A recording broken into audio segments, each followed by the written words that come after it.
This episode of the While She Naps podcast is sponsored by Pro Chemical and Dye, located in Fall River, Massachusetts. Now in their 50th year, Pro Chemical and Dye is a longtime supplier of dyes, fabric paints, supplies, and information to fiber artists all over the world. The objectives of Pro Chemical and Dye reflect founders Adele and Don Weiner's professional interests, their desire to encourage creativity and exploration of textile design, and to educate. Pro Chemical and Dye's mission can be summarized in 3 words: quality, education, and service. So check them out at prochemicalanddye.com. Thank you so much, Pro Chemical and Dye. And now, here's the show.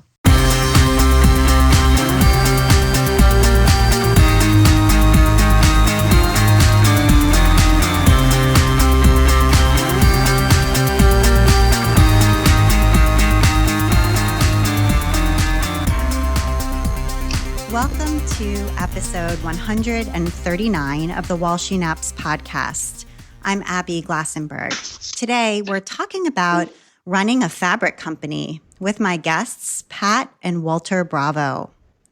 Pat and Walter own Art Gallery Fabrics, a manufacturer of premium fabrics for the quilting industry. They are 2 soulmates who live life with a lot of passion doing what they truly love. Originally from Argentina, they've been married for 34 years and have an amazing son, Alexander. Pat began sewing as a teenager and discovered quilting when the couple moved to the United States in the late 1980s. When she couldn't find the depth of color and pattern she was looking for in commercially available fabric, she began painting her own. And soon she and Walter launched a company to produce the kinds of fabric she had envisioned. And that's how Art Gallery Fabrics was born, a company Pat describes as the most avant-garde in the industry. Pat and Walter Bravo, welcome. Hello, Abby. Thank you so much for inviting us. Hi, Abby. Thank you for inviting us. Thank you so much for taking the time to be on the show. So, Pat, we are going to start with you. I know you were raised in Buenos Aires and began studying sewing and specifically dressmaking when you were a teenager. And I wondered if you could talk a little bit about that period in your life. Yeah, absolutely. I love to sew. I think I tell everybody that I think I have it in my genes. But my mother has a little bit, a saying in that, because she sent me to a primary school with a strong accent on home economics. So I started at 7 years old doing cross-stitching, at 9 years old working on sewing machines, home sewing machines. But also my mother was an amazing sewist. She loved to sew. She sewed her entire life. So after I practiced some sewing in the school, I came back home and I continued practicing then. And at 13, I was asking her if she could send me to a tailor school or a seamstress school, an academy. And she says, I think you are too small for that. But I begged her and she said, okay. And I took 2 years on seamstress and then some tailoring. And then at 15, I graduated and the most happy woman ever. Okay, great. And so you were able at 15, it sounds like, to basically make all your own clothes or make fine clothes. Yeah, for me and for my dolls. Okay. Great. Awesome. And I'm guessing that those skills are still skills that you're using today when it comes to, even though you're quilting mostly, but that you're still using a lot of what you learned then. Yeah, I never thought that now having a company, those lessons that I learned in the academy will be so relevant now because, I use them every day. And I keep remember, sometimes it's difficult to remember some things, but, it's like I apply this knowledge every single day. So yeah. Yeah. Okay. And so then you went on to college, and I read when I was doing some research before the podcast that you thought maybe you would become a lawyer and just do sewing on the side, and that didn't work out so great. No, no, it didn't work out yet. I cursed 15 courses, 3 years working on the college in Argentina, the university. And but then I realized that this wasn't for me, in the sense that maybe the old school parents, they said, well, do something that is going to bring you money later on in your life. But when you are young, you want to pursue your dreams. And my dreams were art, art school, that I couldn't achieve that goal. I couldn't go to art college. But I managed to take some quilting color theory lessons. And that was something that it was very rewarding for me. But the thing is that this is something that we see reflected in our son, and I think parents sometimes they try to, recommend or get into the life of their kids, trying to tell them what is better to do. And I think sometimes it's better to let them, live their dreams. Yeah, exactly. And your dream was to pursue art, and so that's what you ended up doing, because that was what was true to you, it sounds like. And and so how did you and Walter meet one another? Ooh, Walter, I don't know if you want to say. Yeah, it wasn't a disco actually.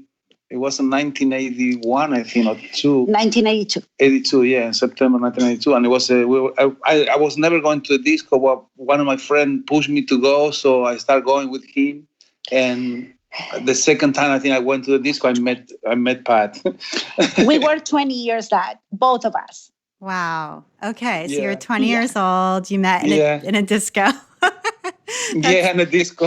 In the 80s, disco was big, so everybody was going to disco. And this is so cool because each year, they at the company they celebrate our anniversary. Our employees celebrate our anniversary, and we made a party, and they customized everything like it was a disco in 1982. Oh so gosh. We have a lot of fun. Yes.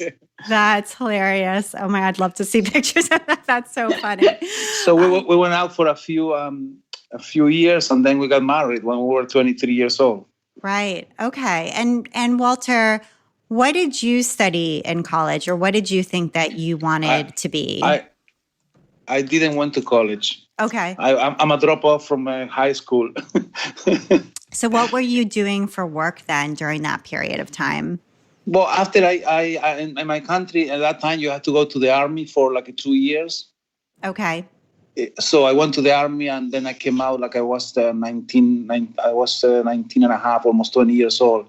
And I was working, in different places. I was a salesman doing sales. I used to work for a company that we used to sell rugs, carpets. And then I moved to different companies, doing sales mostly. Okay. And then in 1989, the two of you moved together to the United States. It sounds like the company that you were working for, Walter, wanted you to open a branch here in the U.S. Is that right? What company? Yes. What were they? What kind of company was that? Well, that was one of the rock carpet companies. But Okay. When I moved to New York, we were trying to do, because in my country, leather is very famous. The leather, so we're trying to sell leather coats. So I moved to New York, to try to introduce leather coats from Argentina. And I had a partner at that time, an older person than me, and he went to New York once, and he saw this, he used to see the price in the windows in Fifth Avenue and the price of the cost of the garment. So he thought this is going to be a great business. But he missed all the inside of the business, because Right. whatever you sell for $500, it doesn't sell for $500, because after you finish with the season and everything, the discounts and everything, maybe you sell it. The average is maybe $250. And then when they buy it, they don't buy it for the price you try to sell it. They buy it for less. So, as soon as I came to New York, I was 2-3 months, and I said, this is not going to work the way he thought it's going to work. So I start doing my own, my own things, and start selling coats, but a different way, Okay. So you had moved together to New York to do this, and the business that you thought you were going to have wasn't quite going to pan out. And so I'm just curious sort of like how that step led to art gallery. I know that your son Alex was born in the United States, and it sounds like, Pat, you kind of went through a transition when you got here that was hard, and sewing was helpful to you as far as emotionally kind of feeling like yourself again. Sewing was so healing for me. Then she discovered quilting. Right. And until the moment I discovered quilting, because in my country, in Argentina, if we consider that all of the countries are a son of the traditional patchwork that came from England, in Argentina, we are very kind of British in this style of things. When we introduce a new thing, or it has to be a French style thing or a British. And when they introduced patchwork, I always knew it as a word patchwork. I never knew it as a quilting. As quilting. So when I came here, in Argentina, I saw just a couple of things, but more towards like bedspread or something like that, but not the truly art, because for me it's an art of quilting. So when I came here, after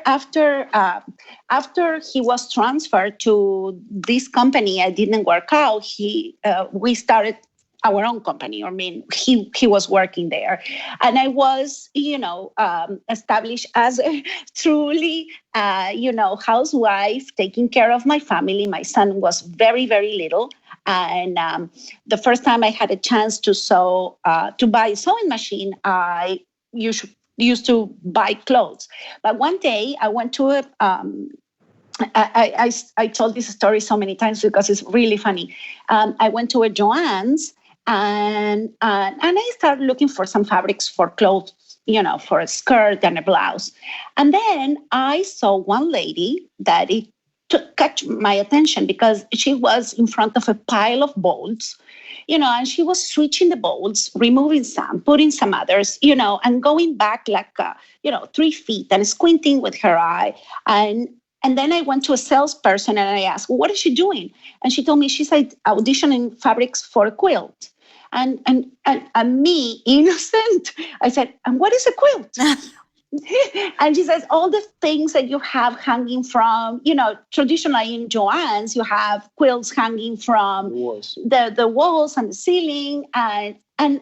And I was captured by that magic of the triangles and the squares and the figures that they form, and the contrast between light and depth and dark.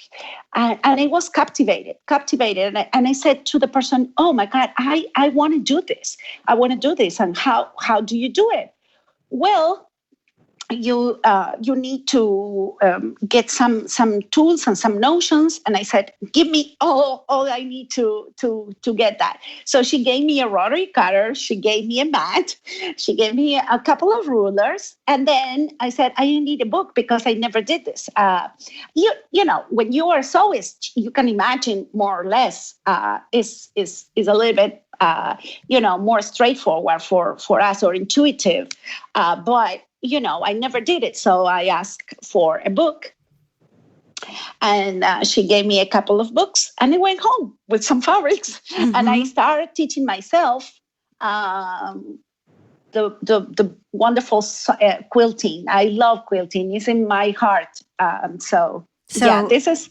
Yeah, it sounds like that was kind of something to hold on to during that transitional period. And I know as a mom myself that when you have a new baby, especially, it can be isolating, but I imagine, especially being in a new country as well. Exactly. A new country, new people, new flavors, new smells, And also New York was, 6 months is very cold, so you cannot do much outside either. So right. You stay inside a lot. Huh? Yeah, I know. I live in Boston, so I understand. Yeah, totally. Right. So quilting became that for you. And then as I said in the introduction, you sort of really started to explore, it sounds like, and make art and sort of get into art quilting and into creating some of your own fabrics. Yeah, from traditional quilting, after I experienced, the artsy thing, is also something that I have inside me.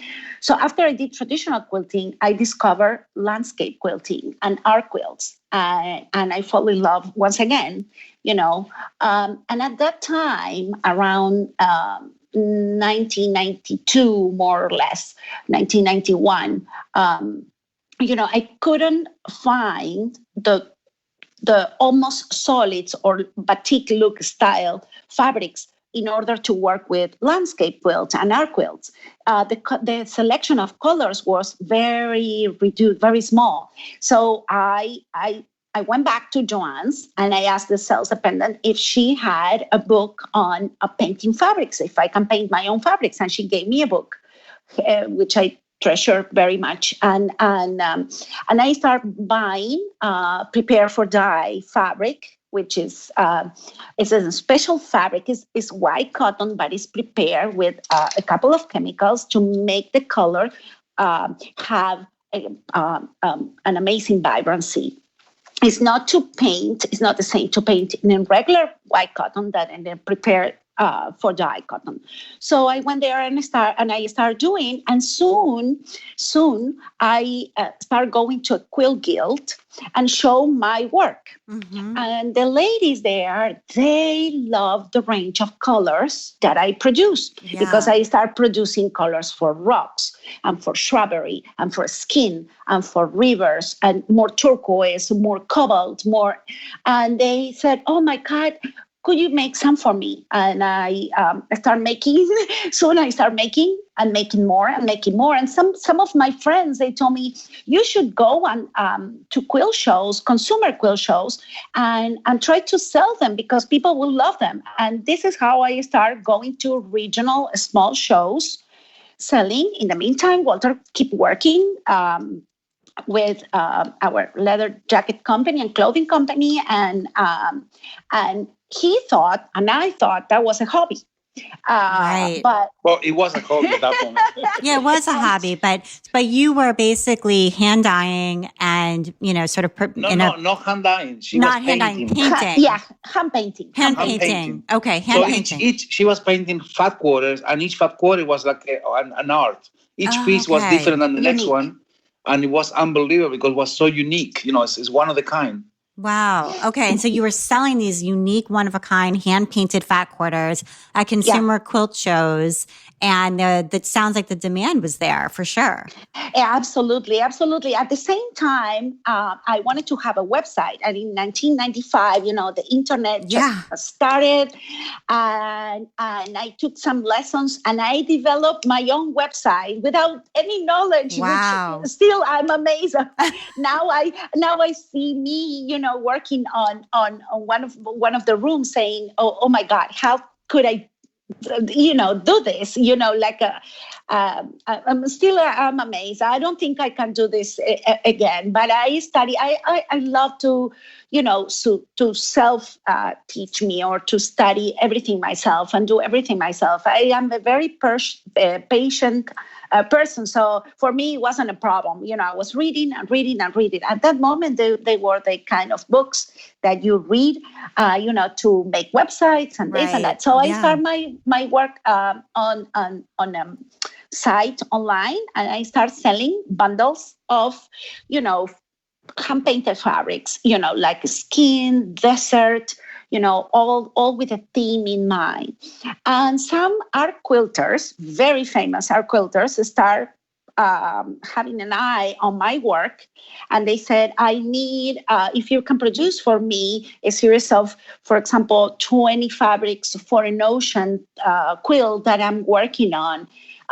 So I start painting with gradations, many fabrics. So it was incredible because not only the retail shows, but the online sales, it was good for me to explore, to see how the industry work. It was invaluable.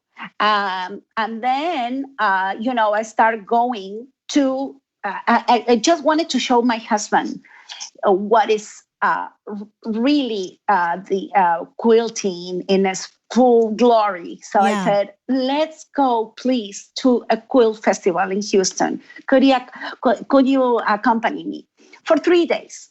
And as a vendor or just to walk? No, to watch. To visit. To visit. Just to visit. Okay.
I want to take a minute now to talk with Mark Schaubs at Pro Chemical and Dye, the sponsor for this episode. My name is Mark Schaubs, and I'm with Pro Chemical and Dye. I've been with Pro Chemical and Dye since 1988, right out of high school, a couple of years after high school. Pro Chemical and Dye is a mail order business who has been the leading supplier of dyes, chemicals, fabric paints, auxiliaries, and so much more, actually, in the industry today. We've been around since 1969. So we are celebrating our 50th year this year. And we also ship worldwide. We have our own line of fabric paints. We make them in a transparent and opaque form, pearlescent. The nice part about the pearlescents is they contain no metals, so they're a lot safer for the environment. We also have lines of silken fabric paints, which are in liquid form, textile dyes, commercial dyes, which are nothing like anything bought in stores or supermarkets. It's commercial strength, so they are pretty much a permanent dye, and all the auxiliaries and other things that accompany the dyes and paints. We also have workshops here we have a full classroom, so we have workshops. We have visiting artists that come here for anywhere from 2 days to a week, and students can study with them in our classroom. We also do several trade shows, so we do travel to a lot of the quilt shows around the country, and we do about 12 to 14 of those a year. So if you don't get a chance to come to any of our classes, you can also visit us at a trade show. We have a full booth, and a lot of our teachers that we support out there are using our products at the trade shows, teaching classes there also. So that's another way to interact with our product. If people out there listening are intrigued and would love to check out Pro Chemical and Dye, and maybe can they sign up to get a catalog in the mail? Or they sure could. Okay, where should they go? They can go to www.prochemicalanddye.com, and that's A&D. You could also go on there. You can sign up for our workshops. You can sign up for a newsletter. You can also link to our Instagram and our Facebook pages through our website. Thank you so much, Pro Chemical and Dye. And now back to my conversation with Walter and Pat. This was 2004 already. Okay. Yeah, 2003, 2000. Yeah. And Walter, what did you say about that? I couldn't believe it. I mean, the people were fighting to buy fabrics and tools. I mean, it was you have to make a line to buy anything. It was so many people at the show. I used to go to the clothing shows, that we used to go with my company, but this was something unbelievable. So I said, wow, this is a real huge industry. Yeah, it was at that time, it was a record-breaking assistance of 60,000. Wow. In the it was the old days. Yeah, the old convention days. center. Yeah. The convention center.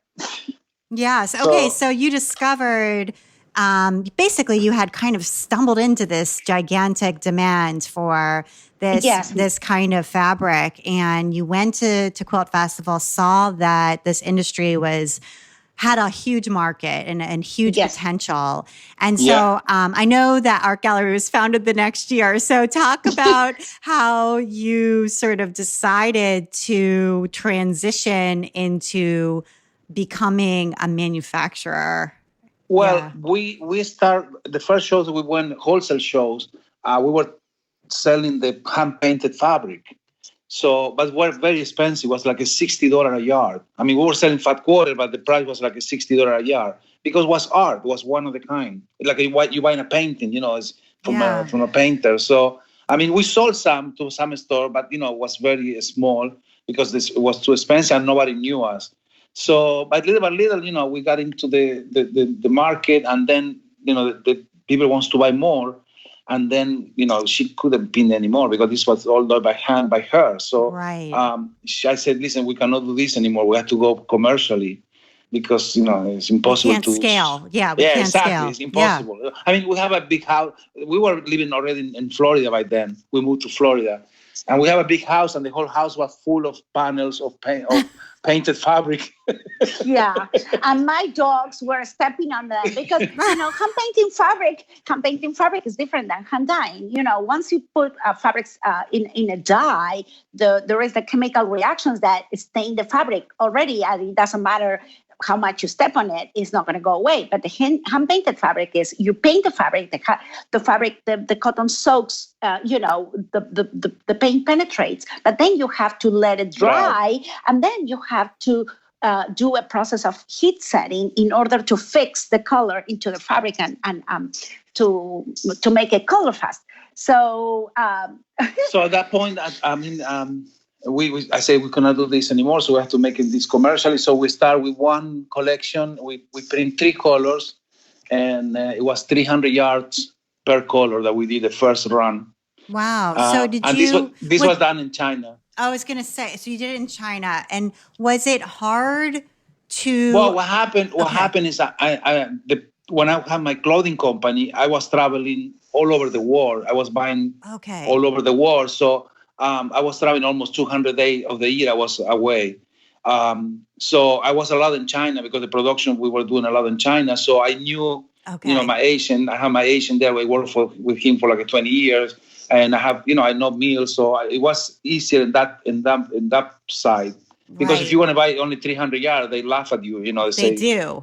Of course. I mean, for the Mills, 300 yards is like a joke. Nothing. It's like a sample, basically. Exactly. So they did it for me because they knew me, and as a favor, that they did it to me. But otherwise, it's very difficult to start. We got a minimum between 1,500 and 3,000 yards, so per style. Okay. So we started with one collection with 3 colors. That was our first run. Yeah, I want to add, Avi, that after my hand painted fabrics were really successful, I started experimenting on stamping fabrics with different motifs. There were so I was doing fat quarters and half yards because some special people, they asked me half yards. They wanted bigger pieces, so I was hand stamping different things. Then I started painting with brushes on top of the hand painted fabrics I had as a background, the background colors.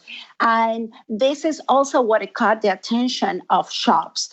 When we went to our first show, the trade show, the quilt market, it was very interesting for them to see what can be achieved with fabric. So our first collection, Oriental, it was one fabric in 3 colors.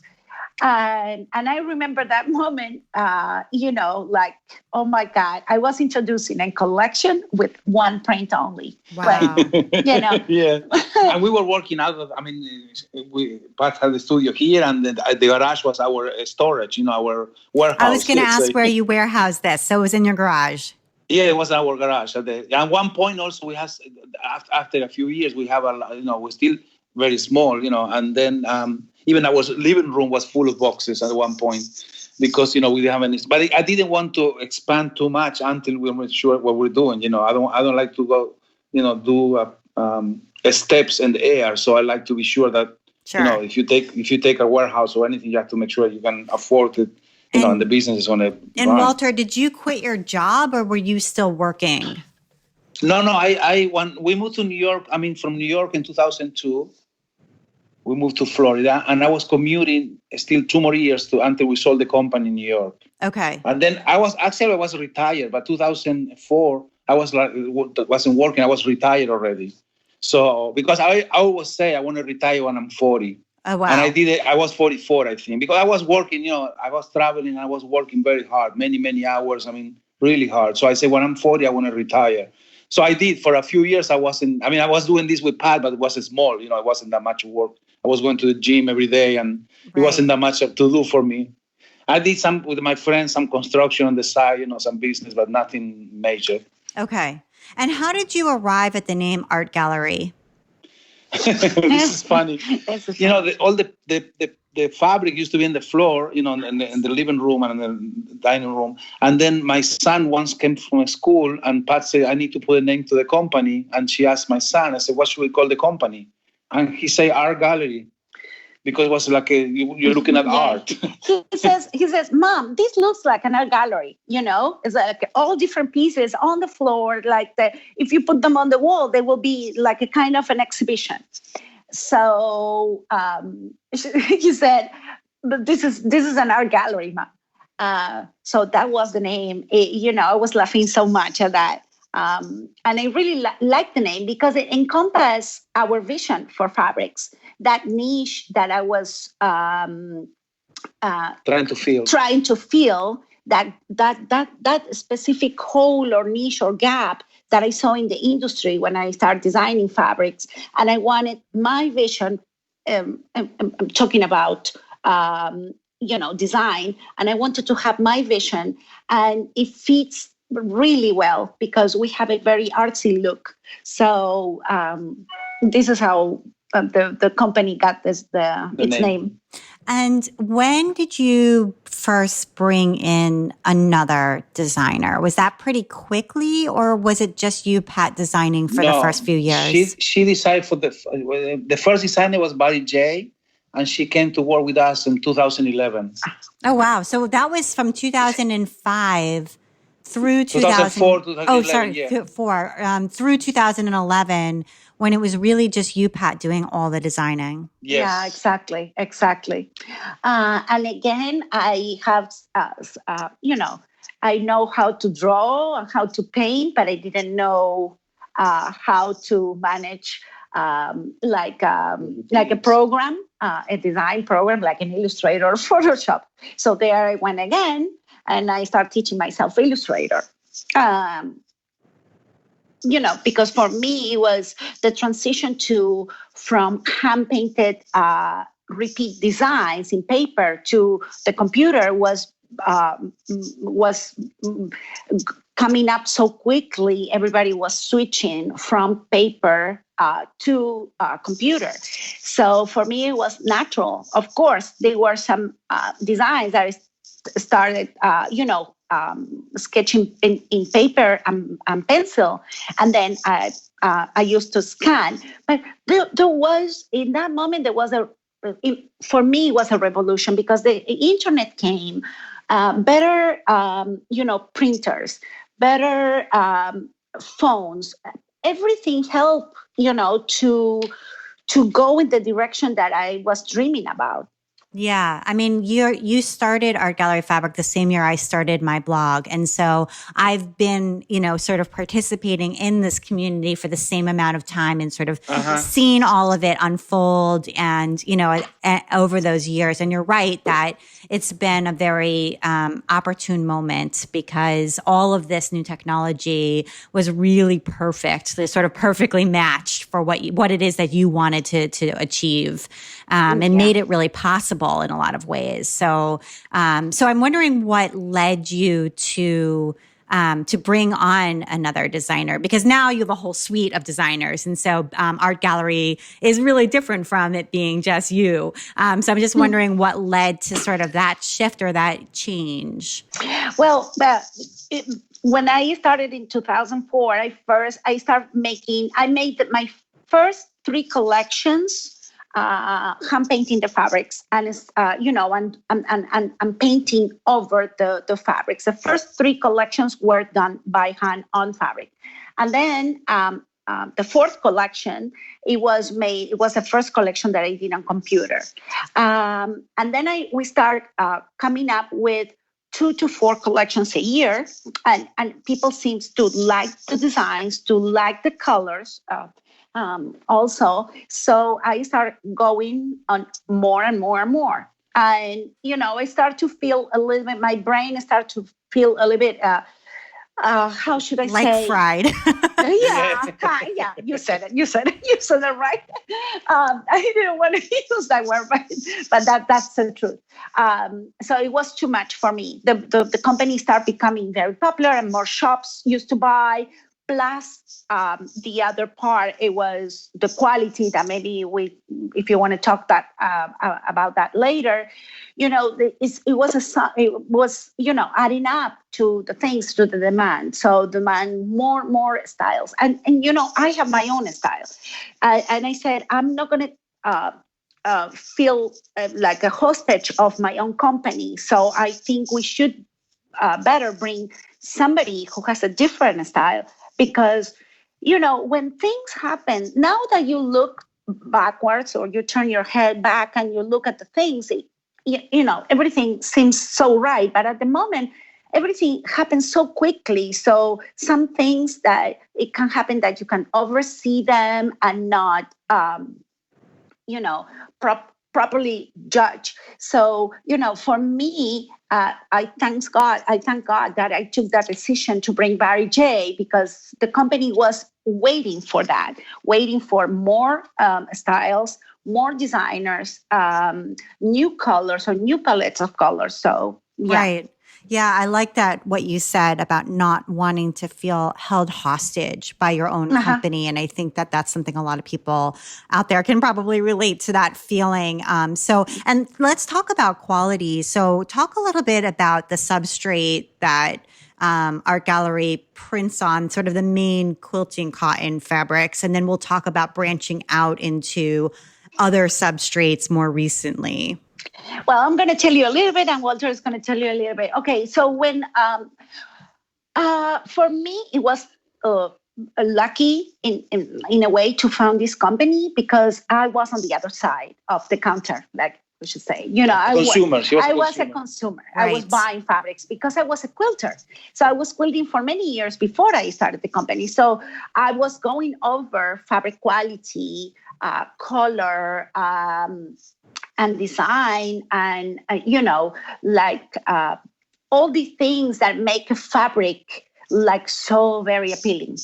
And the regular cotton, for me, I find it a little bit, because of the construction of the fabric, 60 by 60 usually is a little bit hard to move or to manipulate, or some people say it didn't have enough drape. Yeah. So I wanted, I always was saying to myself, if I would one day I will be designing my own fabrics. I never knew that, but when I was saying, if I could design my own fabrics, it would be a truly dear quality fabric for me. It has to be something that I really believe on, And then when we started making the first runs, we were almost like 8-9 months trying different samples. I was sewing, washing, quilting, cutting, every single sample that they send us until we found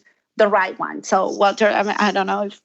Yeah, I mean, one of the principle of the company is quality. Everything we do, it has to be the best quality for the range that we, of course, we're not selling fabric for $150. So for the price that we're selling, it has to be the best fabric in the market. So we always, our company is based on, that's one of the principles, quality. So everything we do in any substrate, it has to be the best quality for the price, So that's the way we did it. And thanks God, it's very good for garment because it's much softer and the drape is much better for not only for quilting, but for garment too. Right. And so the shrinkage is very small, almost nothing. Our customer tell us every day, like a 1%, sometimes not even shrink. And doesn't fray when you wash it. I mean, the construction is very tight. So it has a lot of threads. Right. So this one substrate can be used for multiple types of projects because, right, it kind of goes between. And the fabric now is printed where? In Korea? In Korea, yes. In Korea, okay. And then you've expanded out into adding other substrates more recently. Is that right? Yes, we did. We extended into knits, which are 95% cotton and 5% spandex, which are mainly for garments. And then that is woven especially for us. Yes, nobody else in the industry has it. So it's a special woven quality that we requested because I have to try it. For me, the knees, bending, all these things was extremely important for me. So we were trying different qualities, but the knits are especially woven for our company. Okay. And because you know how to sew clothing, you can really try those fabrics yourself. No, sorry. Yeah. And but people notice, I mean, we see we get emails, comments every day, our quality and how happy the customers are with what the products we deliver. So, it pay off. In the beginning it was hard because I know people are looking for price and we were always, the most expensive one and the most expensive side. But after they try the product, they understand why. So they don't mind to pay another, 40 cents or 50 cents or $1 if they have to, because they understand the quality is different. Right. Yeah, when we founded the company, when he proposed me to found the company together, we based our work in 3 things. It was first quality, something that, we didn't find in the industry so far. So the second thing is good design.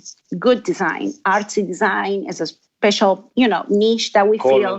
And the third one that it has something that people tells us, that we keep achieving over the years, that the fabrics are timeless. For example, they look at the collection from us from 2011 and they think that we launched it like last month. So that freshness, that, young looking look, if you want to say, these are the 3 principles. And these 3 principles are not negotiable. And one more is service. We give our customers, I think, the best service in the market. Okay. We ship in 24 hours. Our order, everything ship in 24 hours. And we keep inventory for the stores. We reprint collection, which nobody does anymore. And we keep collection running for years, which for some customers is very important. Yeah, we have a different approach in that regard, Yeah, let's talk a little bit about that then, because there are companies out there that do no reprints.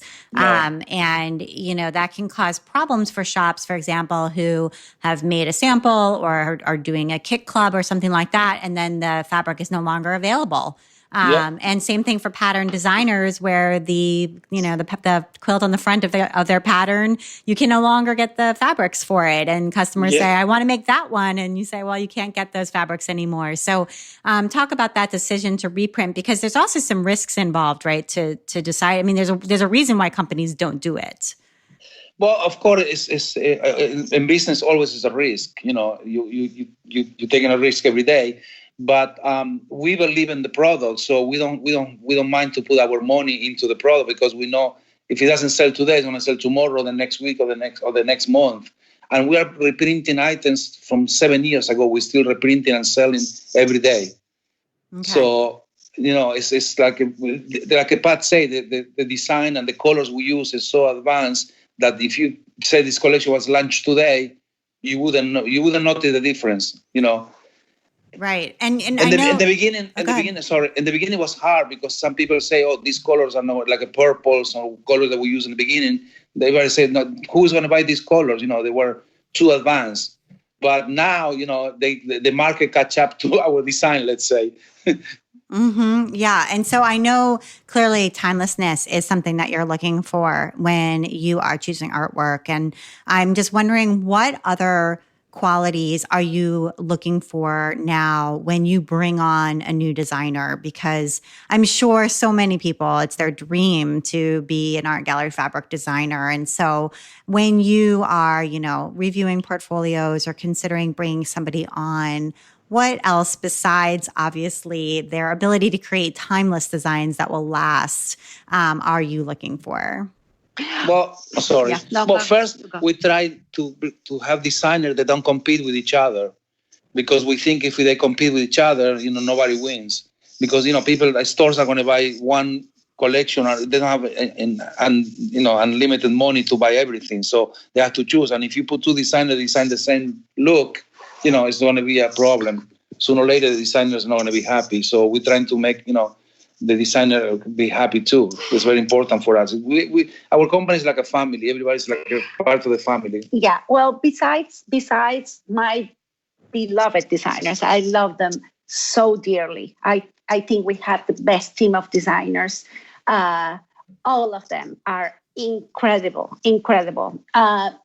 We have submissions every day.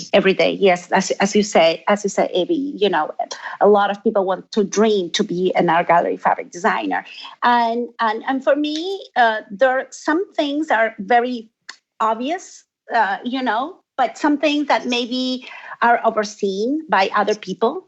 And for example, one of the things that I don't know if other people take this into account, because I don't know what is the system of how to other companies license their designers. But for me, it has to be a good person at heart.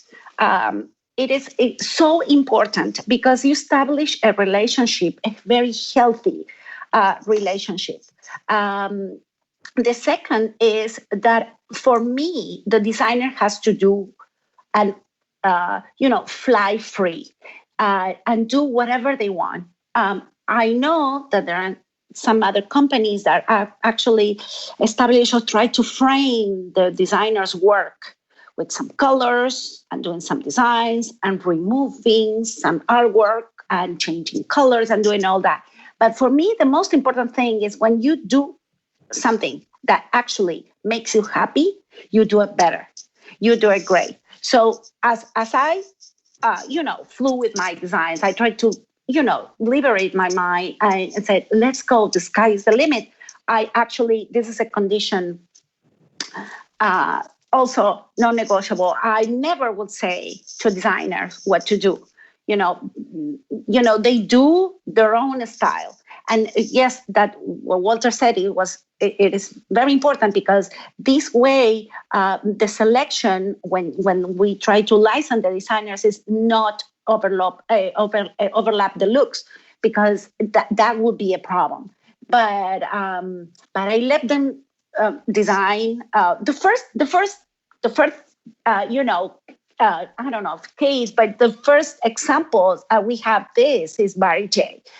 Barry J is an amazing designer.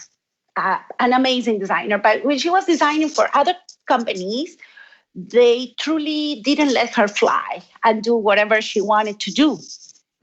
So when she came to me, she was very timid in her approach of, what are you expecting from me?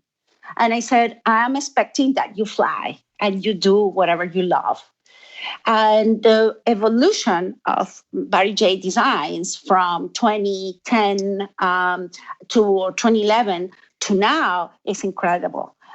So for me, I believe a lot. I believe to death and until death, to my designers. This is very important. And then some obvious thing that regarding design for us is very important is the fabric needs to meet, the collections need to meet three conditions. It has to make you feel happy, right? It has to let you work with whatever project you want. So it has to be versatile. Mm-hmm. And it has to be truly your style. And if these three conditions are met, this is truly Inner Gallery fabric.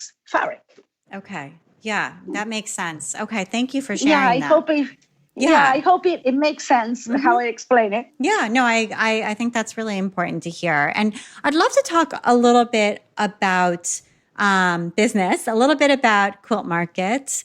And I know that I've emailed you periodically in the past about Quilt Market for different things I've been writing, but I wondered if you could talk a little bit about sort of what your presence at the trade show was like, maybe 2010, around that period, 2011, and sort of what it's like now and kind of the changing role maybe, if you see it that way, that Quilt Market is playing in the industry.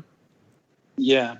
Well, when we start going to the shows, we're very small. We have one booth and they put us in, at the end of the show, whatever. You have to pay, to people to know you. So from a little bit every year we were growing and having 2 booths and 3 booths and 4 booths. And the best year I think was between 2012 and maybe 15 of the shows. Then they started declining. The attendance started declining. We used to make 12, 16 booths at one point, and the last show we make only 4. So we see the declining in the show's attendance. Part is because people doesn't want to travel that much anymore, and it's expensive to travel. And the other part is a lot of people, they do things online now. They don't want to, they can do it at any time from their house or their store. So it's changing. It's not only our industry; all the shows are changing. Every industry. Right. But it's still, do you feel like it's still important to be there? And is there a component about sort of, I don't know, I almost feel like there's a performance part of it. I mean, there's networking in person, but there's also almost like an online piece of it too. And I don't know if you felt like that online piece is important, the pictures that get shared and all of that. Yeah, for right now, it's mostly like a marketing tool of the show. I mean, it's not that much sales that you do at the show anymore because the sales also, it changed also the launching of the collection. Before used to be done at the shows. Now it's done before the shows or between the shows. So it's not, before the customer used to go because they can see it only at the show. Now they see it before. So it's not the need to go to the show anymore to see a new collection. And so mostly for us, it's like a marketing tool right now. I mean, you take orders, but still, it's not like it used to be. Right. And Art Gallery Fabrics, I think, uses Instagram incredibly well. I think your Instagram is always beautiful. Thank you. It's always up to date. There's always new content there. And I just wondered if you could talk a little bit about your Instagram strategy, because I look at the Instagram feeds of all the different fabric companies, and frankly, there's some that really aren't using Instagram almost at all. And there's some that are absolutely fantastic. And Art Gallery you're so right. Art Gallery is one of the fantastic ones. So I guess talk a little bit about your strategy there and the role that Instagram is now playing in your business. Marketing is an area that I also oversee. I see design, the creative department, design and marketing, and Walter oversees production and commercialization. So marketing is extremely important for me.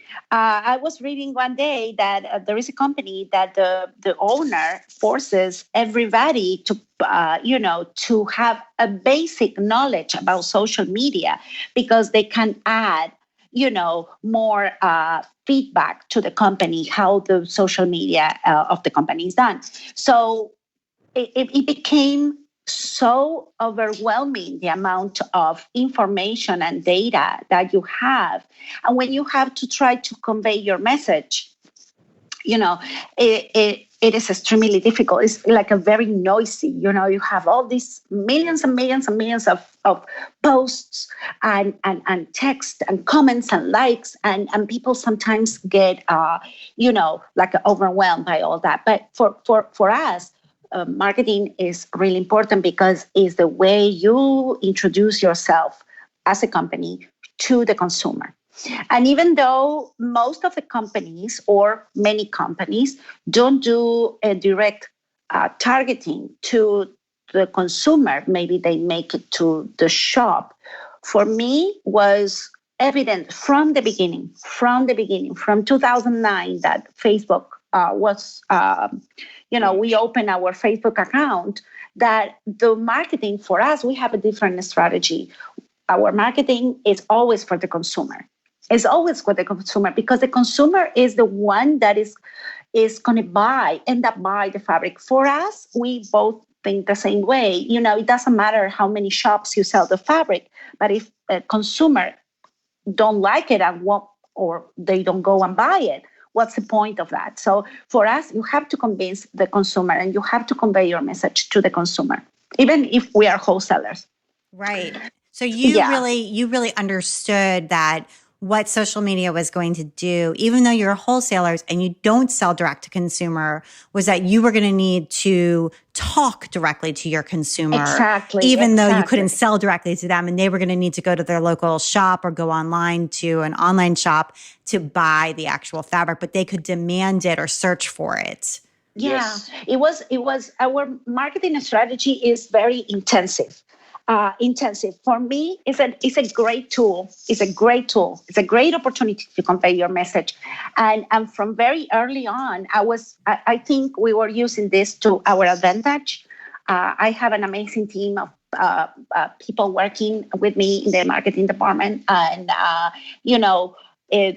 our vision from the beginning, it was always to talk to the consumer. Yes, of course, we talk to the shops too.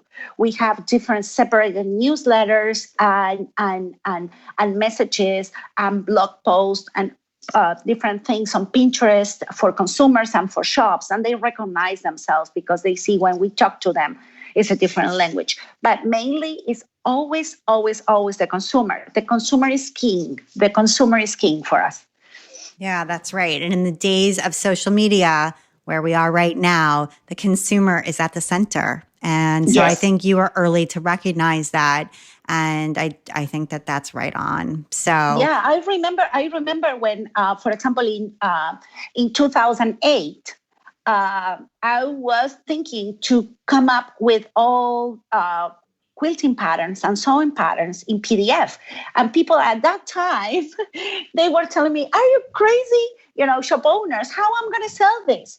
But I said, you should have a web store. You should have a store online. You please make the transition. You keep your brick and mortar shop, but start open a store like a web storefront and start doing business online, because this is the new thing. The thing is coming.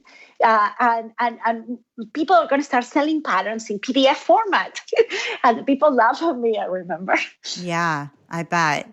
And and now, you've been really great about embracing video. It sounds like technology, rather than making you feel resentful for the good old days or nostalgia, sort of it excites you and you just sort of run forward toward it instead of trying to run away from it. Yeah, absolutely. No resentful at all. I think the new thing, the thing that is coming is what we have to go for. I think companies need to adapt to the emerging trends and the changes, the emerging trends, the changes, everything. Of course, if not, I think, you're gonna be left behind if you don't do that. if you don't go with the changes. That we are seeing this, and it's so unfortunate, Avi, that many brick and mortar shops are closing every single day because of this, and it's so disheartening for us. It's like, because we work for the independent quilt shop. As you know, we don't sell to chains. We have a lot of offers to sell to chains. We said no, because we work for the independent quilt shop. But if you don't embrace that change, you're going to be left behind. Right. So answer me this. So those are your customers, the independent shops. And what you're saying is they're closing, they're suffering, and not all of them, but some portion of them are closing. So is your customer base shrinking? Well, what happened is that some are closing, some new are opening. Some, like a younger generation, is opening the store, but also the online community is growing a lot. That's why we keep growing. A lot is moving. The business is moving to the online community. So we are preparing more marketing material for online shops, because more online shops are opening and they try to compete.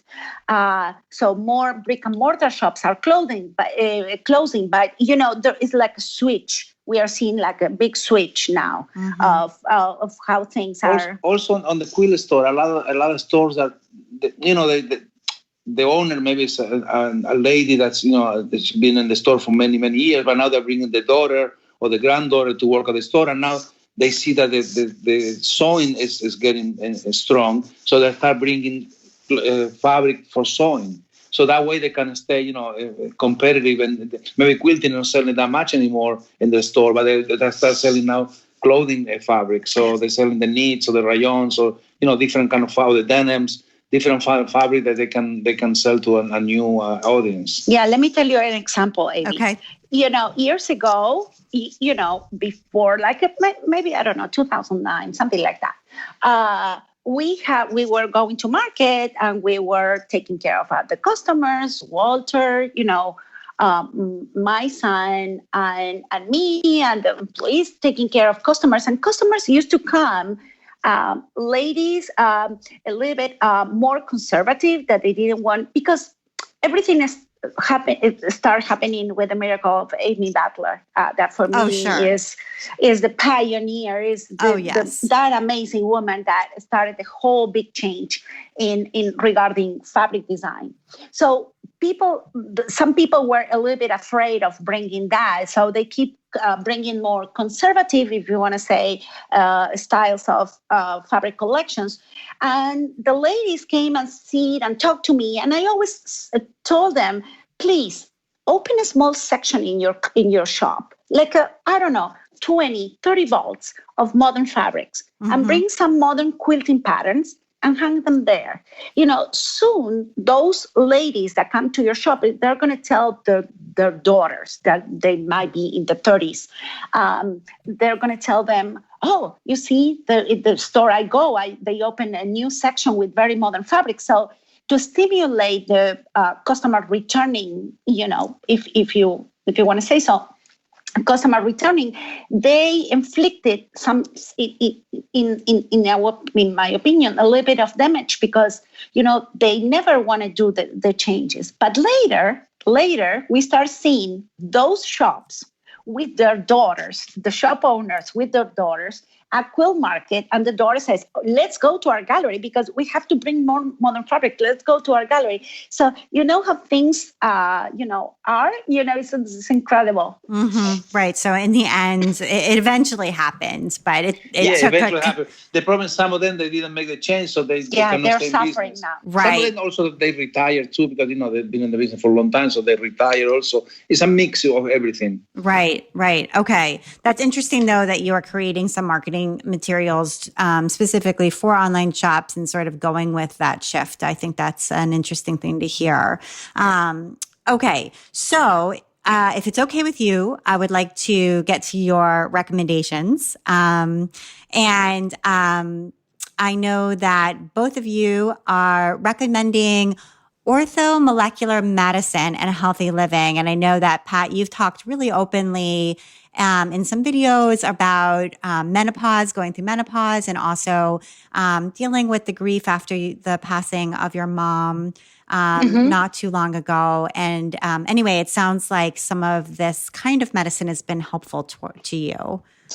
Yeah, everything started with the menopause. I started to go into, I was going to regular doctors, but I started feeling like, the symptoms were extremely, especially severe in my case.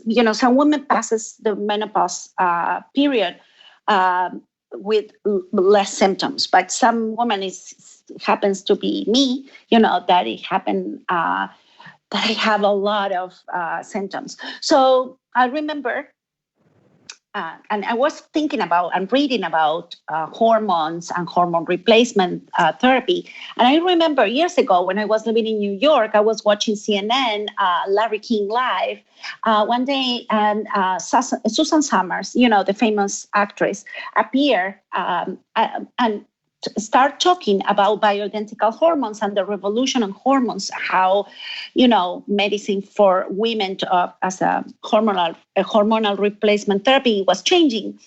And it really caught my attention. And he was talking about one amazing doctor that was doing orthomolecular medicine and also bioidentical hormones. So this was, like a burn into my brain. And years ago, when I came to live here in Miami, it happened that the doctor's office, it was in Miami. So I was looking for that doctor, and now it's my doctor and Walter's doctor. Wow. It's incredible. And he is a specialist. He's a doctor, he's a regular doctor, but also he's a specialist in orthomolecular medicine that treats you with vitamin and nutritional supplements before going to a regular medication or a regular medicine.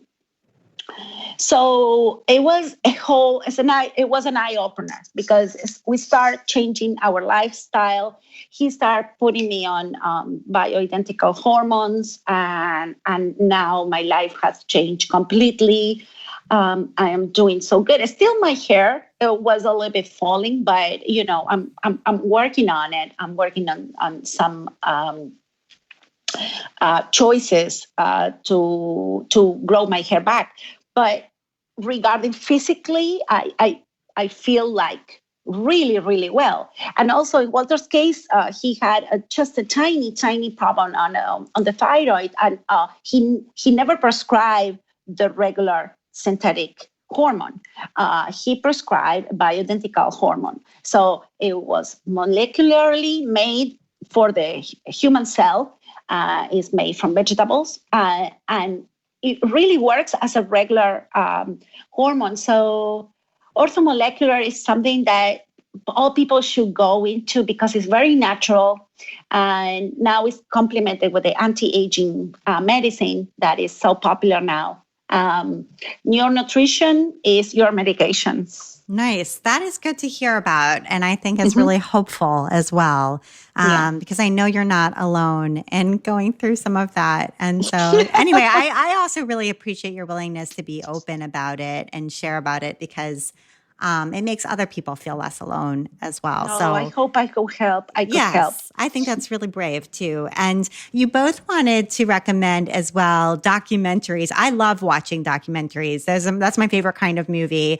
And on history and why humanity keep making the same mistakes over and over again. But isn't it right, Abby? It's true. Humanity keeps making, It's frustrating. It's frustrating. It is. Absolutely. It is like we never learn. It's like we never learn. Well, especially because I love history.